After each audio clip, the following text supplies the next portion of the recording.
সকলকে জানাই সরস্বতী পুজোর শুভেচ্ছা।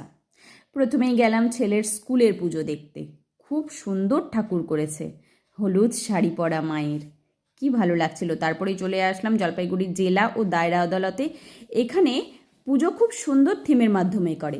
আমাদের ছোটোবেলার সরস্বতী পুজোর কতটা আনন্দ করতাম, রাস্তা আটকে ধরে দাঁড়িয়ে চাঁদা তুলতাম, খাতায় আবার লিখতাম বাইক কাকু এত টাকা, স্কুটার কাকু এত টাকা, সাইকেল কাকু এত টাকা। আর দিন শেষে সন্ধেবেলায় হিসেব করতাম কত চাঁদা উঠলো, কি আনন্দ লাগতো মনে।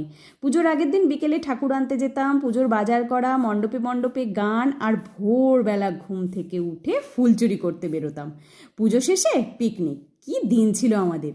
আর এখনকার জেনারেশন নিজেদের বাড়ির গাছের ফুল কদিন ছিঁড়েছে গোনা যাবে, চুরি তো দূরে থাক, সেজে গুজে ফটো তোলা আর ফেসবুক ইনস্টাগ্রামে শেয়ার করা, এই হলো এখনকার পুজোর আনন্দ। আজকের ভিডিও আমি এখানেই শেষ করছি, টাটা।